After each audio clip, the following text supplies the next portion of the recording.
Okay, freshmen, I'm going to show you really quickly how to share your video. Once you're all done recording it with Screencast-o-matic, you've saved it in your Google Drive. So you're going to bring it up. It's going to look like this in your Google Drive. And you want to go over here to these three buttons, sometimes three dots. Sometimes people call it a snowman. It's three dots. And then you're going to click share. When you do this, yours probably will not have this box. You want to click get shareable link. And when you do that, it'll pop up this box, but it'll say anyone in Jefferson County Public Schools can view. You want to change that. So you want to come down here to more.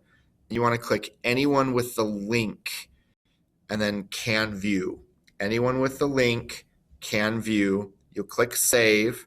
You're going to click copy link. It's going to copy it to your clipboard. And then you're going to come over to your discussion thread for the informational presentation.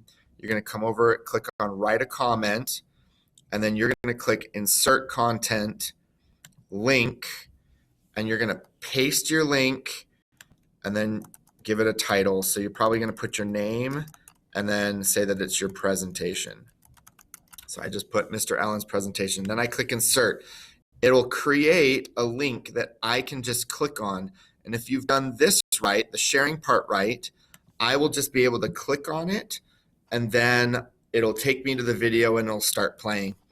So then you're going to click post and it'll pop up down here and you can see I have a little clickable link so that when I go and grade it, I can just click it and it'll pop up.